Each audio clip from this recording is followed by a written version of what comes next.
o messianismo russo e as fontes do eurasianismo. O milenarismo que levou a catástrofes totalitárias como comunismo soviético e nazismo está de volta. Muitos analistas buscam causas diversas para explicar a atual cobiça russa pela Ucrânia, alguns afirmando que Putin deseja restaurar o território perdido com a dissolução da União Soviética ou que meramente estaria respondendo às provocações geopolíticas das potências ocidentais. Na verdade, as causas econômicas, militares, políticas e estratégicas geopolíticas concorrem ao lado de utopias vindas de crenças messiânicas anteriores ao século XX, que passaram a ser resgatadas há algum tempo pelo próprio Kremlin. Gary Lachman resgata as doutrinas messiânicas de uma Rússia purificadora do mundo, disseminadas na chamada Era de Prata, período compreendido entre 1890 e 1921. A Era de Prata, assim como utopias ocultistas nascidas no século XIX e movimentos intelectuais alemães, forma uma parte importante das fontes da grande catástrofe totalitária do século seguinte, representada principalmente pelo comunismo soviético e pelo nazismo. Ironicamente, ou não, a base mística une tanto os atuais proponentes de uma ordem multipolar mundial quanto os globalistas ocidentais e sua espiritualidade nova era. Do tradicionalismo ao antitradicionalismo, da iniciação à contra-iniciação, armas espirituais tiveram um papel importantíssimo na tarefa da revolução permanente no século XX e é desse resgate que se trata a missão salvadora que a Rússia acredita representar. Em 2014, em uma reunião anual do principal partido do país, o Rússia Unida, Vladimir Putin recomendou algumas leituras importantes para os seus governadores regionais.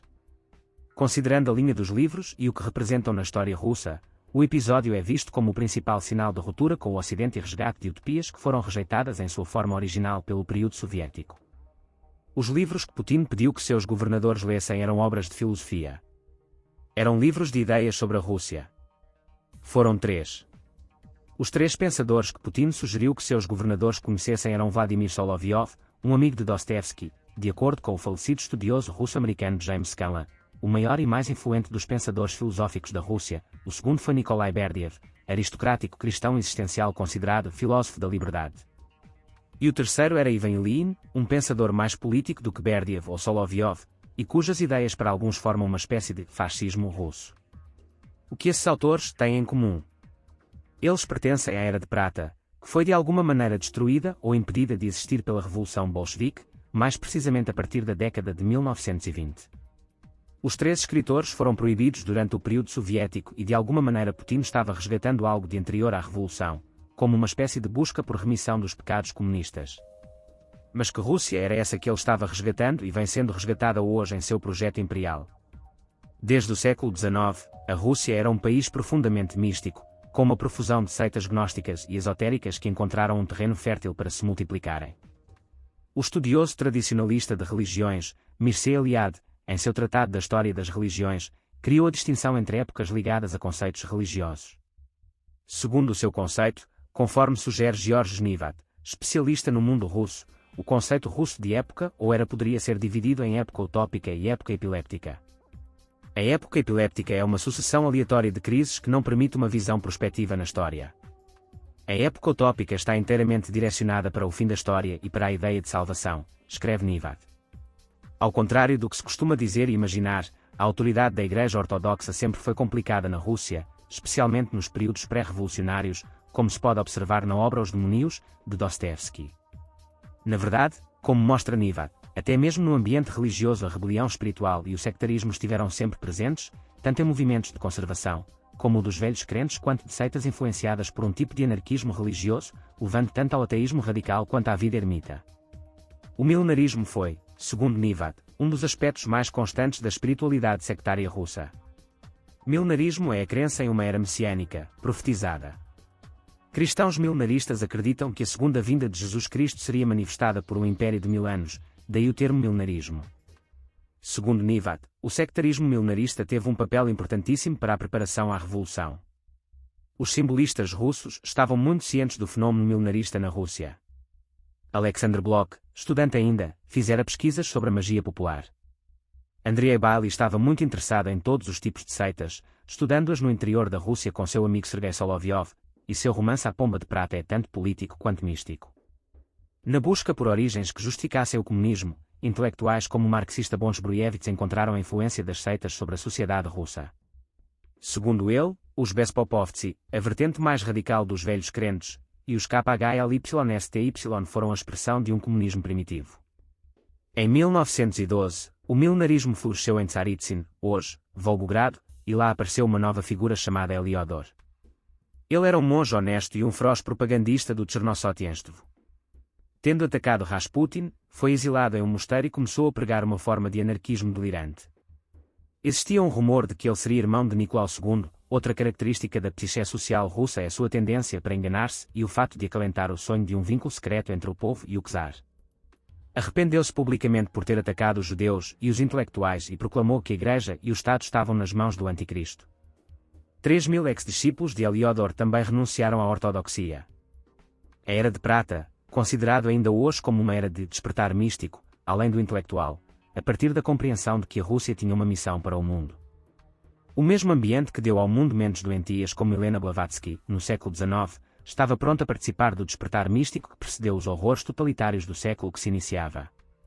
Blavatsky criou a teosofia por meio de sua obra A Doutrina Secreta, supostamente ditada por uma entidade espiritual. Por meio dessa doutrina, Blavatsky espalhou confusão ocultista por toda a Europa e Estados Unidos e há quem diga que ela tinha exatamente a missão de espalhar contra-iniciação nos ambientes esotéricos iniciáticos, como uma espécie de arma de guerra espiritual contra o Ocidente. Coincidência ou não, a praga do orientalismo que originou a confusa New Age teve início justamente nesse período e os seus principais iniciadores foram os teosofistas. Em 1893, o primeiro Parlamento das Religiões, organizado por eminentes teosofistas e ocultistas europeus, visava uma aproximação entre Oriente e Ocidente. Essa era a proposta de Blavatsky na sua doutrina, segundo a qual os conhecimentos de todas as religiões tradicionais poderiam ser unidos em uma única doutrina global. O processo de criação de uma religião universal é amplamente descrito pelo escritor Li Pen, no livro False Dawn, Falsa Aurora. Ele descreve as bases no que hoje chamamos de Nova Era, mas este é um movimento que compartilha do mesmo ponto de partida do despertar místico russo que passou a ser resgatado pelos conservadores russos atuais. Não é à toa, portanto, que foram seguidores de Blavatsky que se espalharam pela Europa levando a palavra de uma nova era, descrita muito tempo depois por Ferguson como Era de Aquário, uma visão um tanto deturpada talvez por uma necessidade de adaptar à linguagem já decadente pelo processo contra-iniciático. O processo de expansão desse esoterismo, iniciado no início do século passado, representou a gestação da nova era, mas também dos regimes totalitários que conhecemos.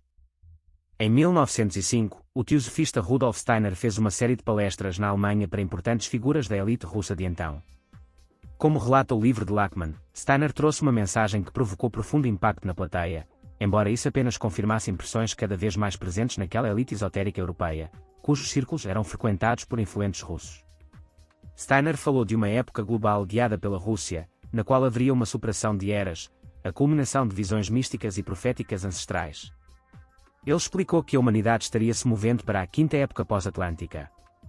A época atlântica era a civilização ocidental, época do desenvolvimento do indivíduo que, segundo ele, precisava ser superada.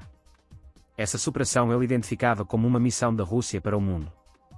Seria o fim do que ele chamava o ego ocidental radicalmente individual, que daria lugar a uma era de iluminação e cooperação coletiva. Essa teria sido uma das fontes intelectuais que inspiraram a Revolução Bolchevique. Não por acaso, encerrado o período soviético, foi justamente o resgate dessa era profética ainda não alcançada que guiou a criação dos novos movimentos nacionalistas por Dugin e Limonov.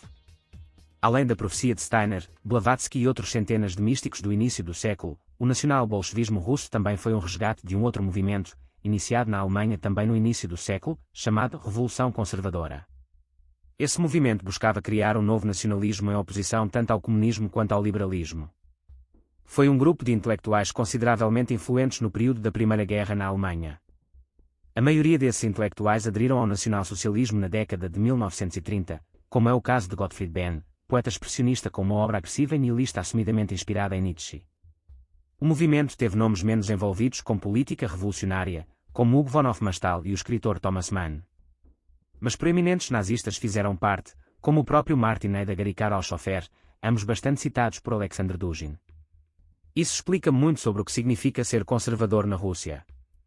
Por meio de um movimento pós-moderno que misturava ocultismo e estética nazista, os ideólogos recuperaram a profecia de Jean Parvulescu, que em 1976 previu o surgimento de um homem que iria resgatar a Rússia e torná-la o grande farol que guiaria a humanidade por 1000 anos, o que Dugin chamou de Império do Fim.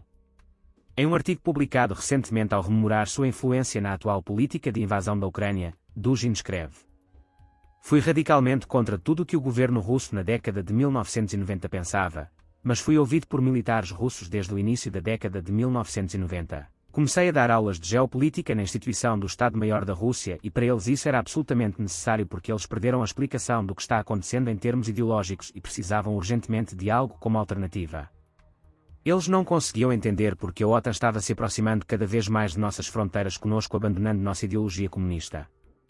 Eles sinceramente não conseguiam entender o porquê. Mas com a geopolítica apresentada ao Estado-Maior, tudo foi teoricamente, pelo menos logicamente, colocado no contexto. Esse foi o início da ascensão secreta de Putin ao poder. Lachmann justifica a importância do assunto pela importância disso tanto para Putin quanto para seus gurus intelectuais. O destino da Rússia parece ter guiado as preocupações de várias gerações de escritores e místicos. Se, no mínimo, trata-se de uma nova forma de propaganda russa, ainda assim o seu estudo é urgente diante de demonstrações evidentes de expansionismo e do fascínio de ocidentais conservadores desavisados com a promessa de restauração do espírito.